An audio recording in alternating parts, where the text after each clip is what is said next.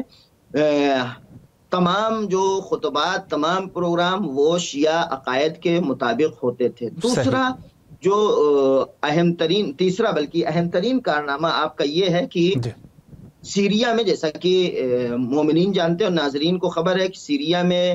علویوں کی تعداد وہ کثرت کے ساتھ پائی جا رہی تھی. علویوں کی تعداد بہت زیادہ تھی. علوی بہرحال اگر نام کے اعتبار سے دیکھا جائے تو وہ نام سے یہ ظاہر ہو رہا ہے کہ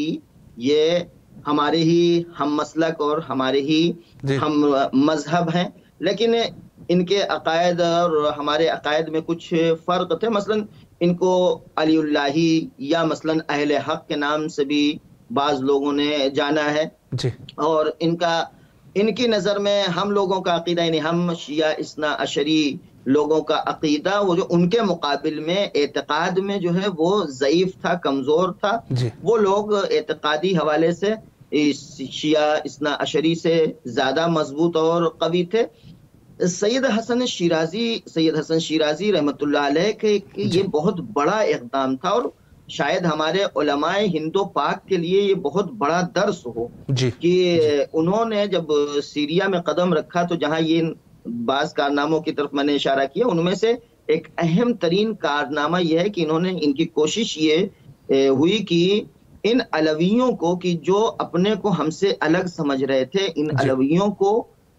اپنے سے قریب لایا جائے اور ان کے ساتھ گفتگو کیا جائے، ان کے ساتھ بات چیت کی جائے، بات چیت کے ذریعے سے ان کو اپنے سے قریب کیا جائے. لہٰذا سید حسن شیرازی رحمۃ اللہ علیہ نے متعدد ملاقاتیں کی ہیں اس قوم اور اس گروہ کے بزرگوں سے، اس کے بزرگ افراد، اس کے علماء سے، ان کے سیاسی لوگوں سے، ان کی شخصیتوں سے ملاقات کر کے گفتگو کی ہے، کہ جس میں سے ایک گفتگو کا خلاصہ میں آپ کی خدمت میں پیش کر رہا ہوں. آپ نے ایک جو گفتگو ہوئی ان کی اس گروہ کے، یعنی اہل حق یا علی اللہی یا علویوں کے ساتھ، ان کے بزرگوں کے ساتھ جو گفتگو ہوئی ہے، اس میں آپ نے ان سے کہا کہ یہ دیکھیے، ہم اور آپ سب کے سب ولایت کی پیروی کرنے والے ہیں، ہم اہل ولایت ہیں، اور جو بھی اہل ولایت ہوگا دنیا میں اسے مشکلات کا سامنا کرنا ہی پڑے گا. اب یہ سمجھ لیجئے آپ لوگ کہ آپ کا دشمن ہمارا دشمن ہے، ہمارا دشمن آپ کا دشمن ہے. آپ چاہیں نہ چاہیں ہماری سرنوشت اور ہماری تقدیر وہ جو ہے ایک ساتھ لکھی گئی ہے. لہٰذا وہ دشمن کی چال سے ہمیں اور آپ کو ہوشیار رہنا چاہیے. دشمن ہمیں اور آپ کو جدا کرنا چاہتا ہے، اور اس میں آپ نے انہیں جو نصیحت آمیز گفتگو کی ہے ان کے ساتھ، تو اس کے بعد سے اس کا اثر یہ ظاہر ہوا کہ ان کے بعض علماء اور بعض بزرگان وہ تیار ہو گئے کہ ہم آپ کے ساتھ کھڑے ہونا چاہتے ہیں، ہم آپ کے ہم عقیدہ اور ہم آپ کے ساتھ آنا چاہتے ہیں. اگرچہ کچھ اس قوم کے اور اس گروہ کے سیاسی لوگوں نے اختلاف ضرور کیا، لیکن سید حسن شیرازی رحمۃ اللہ علیہ کی حکمت عملی سے وہ لوگ بھی بعد میں راضی ہو گئے، اور نتیجہ یہ ہوا کہ بعد میں یہ جو تقریباً 80 افراد تھے، بزرگان اور شخصیتیں ملا کر اس قوم کی، جنہوں نے ایک اعلامیہ اور ایک قبلہ تقریباً انتہا پر ہے. شکریہ قبلہ، بڑی مہربانی، اللہ آپ کو سلامت رکھے. نہایت ہی تہ دل سے آپ کے ممنون اور مشکور ہے. بہت ہی خوبصورت گفتگو، وقت انتہا پر پہنچا ہے. آپ سے اجازت چاہیں گے. فی امان اللہ. اللہ حافظ. اللہ حافظ. جی، اس وقت آپ خوبصورت گفتگو فرما رہے تھے حجت الاسلام والمسلمین علی جناب مولانا سید علی عباس رضوی صاحب قبلہ کی زبانی، اور بہت ہی خوبصورت طریقے سے شہید کی زندگی کو پر گفتگو فرما رہے تھے. وقت بھی تقریباً ہمارا انتہا پر پہنچ چکا ہے، اور آخر میں حجت خدا کے ظہور کے لیے دعا کرتے ہیں. اللہم عجل لولیک الفرج.